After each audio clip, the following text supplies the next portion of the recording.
Les habitudes sont la clé de la confiance en soi et de la motivation, et si tu arrives à les mettre en place, tu vas vraiment t'aider à améliorer ton mental. Et dans cette vidéo, j'aimerais te montrer 3 moyens de développer des habitudes positives. Le premier moyen que je te propose pour mettre en place des habitudes positives, c'est de partir de l'habitude inverse. C'est-à-dire que si tu veux mettre en place une habitude, par exemple, tu veux gérer ton alimentation, manger plus sainement pour perdre du poids, il faudrait partir en fait de l'habitude inverse, à savoir le fait de ne pas manger sainement, de faire tout le temps des écarts, etc. etc. Et donc la première astuce, c'est de rendre difficile l'habitude négative, l'habitude inverse. C'est-à-dire que tu vas rendre difficile le fait de faire des écarts, le fait de ne pas manger sainement. Admettons que chez toi, tu aies l'habitude d'avoir peut-être des sucreries, des aliments qui vont te faire justement sortir de ton plan alimentaire si tu veux perdre du poids. Eh bien, l'idée, ce serait donc de rendre difficile cette habitude en supprimant, en évitant d'avoir ce type d'aliment chez toi. Et donc comme le choix est déjà déterminé puisque tu ne vas plus avoir cette nourriture, ces aliments chez toi, eh bien tu vas tendre vers l'habitude positive et forcément tu vas être beaucoup plus discipliné et cette habitude tu vas la mettre en place plus facilement. C'est quelque chose que j'ai vraiment retrouvé lorsque j'ai voulu mettre en place des habitudes saines, des habitudes alimentaires, puisque forcément lorsque je faisais des écarts, c'est parce qu'il y avait quelque chose qui pouvait me tenter. Avec le temps, on a un rapport beaucoup plus sain avec la nourriture, avec la nutrition. Donc je peux aujourd'hui avoir dans mon placard des gâteaux, des sucreries, et ne pas voilà, succomber et ne pas avoir de difficulté à ne pas manger ça. Mais ce que je veux dire par là, c'est que au départ, si tu as des difficultés, le fait d'avoir, enfin de limiter un maximum ces aliments chez toi, ça peut te permettre de mettre en place une habitude positive plus facilement. Donc essaye de transférer ça à d'autres habitudes, à ce que tu veux mettre en place. Essaye de faire en sorte que l'habitude inverse, l'habitude négative, soit vraiment difficile à mettre en place. Et donc il te reste quoi? Il te reste le bon choix à faire, la bonne habitude, l'habitude positive, et donc ça va te permettre de progresser. Et grâce aux habitudes, si tu arrives à les mettre en place et à perdurer, tu vas voir que ta confiance va augmenter et forcément tes performances aussi. Le deuxième moyen de mettre en place une habitude positive, c'est de noter les jours où tu ne vas pas exécuter. Comment peut-on résoudre un problème si on n'a pas conscience du problème en lui-même?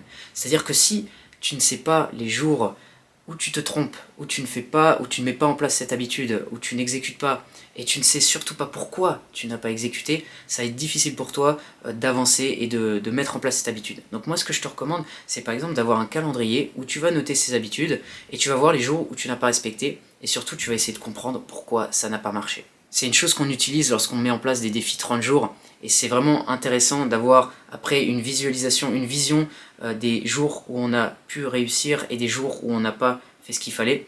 Et ça c'est vraiment quelque chose qui va t'aider parce que tu auras vraiment une vision globale et tu sauras comment ajuster, comment trouver des solutions. Aujourd'hui on veut tout de suite, mais les habitudes c'est la clé. Il ne faut pas être pressé, il faut avoir une certaine patience et c'est comme ça qu'on a des résultats vraiment durables. Et à mesure que tu vas voir des résultats positifs et que ces habitudes vont fonctionner pour toi, ça va vraiment booster ta confiance, tu vas avoir un meilleur mental et donc ça va booster tes performances également. Et la troisième chose que je voulais voir avec toi, c'est le fait que ça prendra beaucoup plus de temps que prévu. En fait, il y a un livre qui a été écrit par un entrepreneur américain qui s'appelle La règle 10X. Et donc cet entrepreneur américain qui s'appelle Grant Cardone expliquait dans son livre que lorsqu'on veut atteindre un objectif, il faut mettre en fait 10 fois plus d'efforts que ce qu'on pensait. Par exemple, si on doit lancer une campagne de pub, il faut un budget 10 fois plus important que ce qu'on pensait. Et c'est quelque chose que j'ai retrouvé lorsque je voulais mettre en place des objectifs, et donc je trouve que cette règle a du sens. Peut-être qu'il y a des gens qui vont pas vraiment comprendre cette règle ou qui vont pas adhérer à cette règle, mais je pense qu'elle a du sens et qu'elle peut être intéressante quand on veut traiter ses objectifs. Donc je te dis pas ça pour être pessimiste, ça va prendre plus de temps que prévu, c'est plutôt pour être réaliste. En fait, ce que je veux dire, c'est qu'il faut apprécier un maximum les choses que l'on fait au quotidien. Par exemple, si tu te retrouves dans l'objectif, l'habitude de manger sainement, eh bien, fais-le de manière à apprécier les choses. Choisis des aliments qui te plaisent, choisis un sport qui te plaît, quelque chose que tu vas apprécier, parce que ça va prendre du temps, il faut de la patience dans tout ça.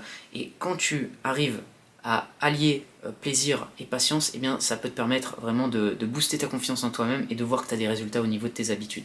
Dans des vidéos précédentes, je parlais de l'objectif d'être plus sociable et que j'avais justement fait des défis où j'abordais des gens tous les jours pour progresser dans ce domaine. Et ça, c'est quelque chose qui m'a permis de progresser. Ça m'a vraiment permis de m'améliorer dans ce domaine. Mais j'ai choisi de le faire d'une manière qui me plaisait. C'est-à-dire que je le faisais tous les jours. Je faisais pas ça de manière intensive un jour et après plus rien. Je le faisais de manière légère, peu de fois par jour en fait, mais tous les jours. C'est la même chose pour la perte de poids. Si tu choisis une méthode qui est plus cadrée avec tes habitudes, avec ta personnalité, ça va aller beaucoup mieux. Il y a plein de méthodes pour atteindre l'objectif, il faut que tu choisisses le style qui te va le mieux. La patience est vraiment une qualité à développer, ça va te permettre aussi d'améliorer, de booster ta force mentale et forcément d'améliorer ton mental et tes performances. Donc voilà pour cette vidéo, si tu veux d'autres contenus de ce type, pense à t'abonner à la chaîne et je te dis à bientôt pour une prochaine vidéo.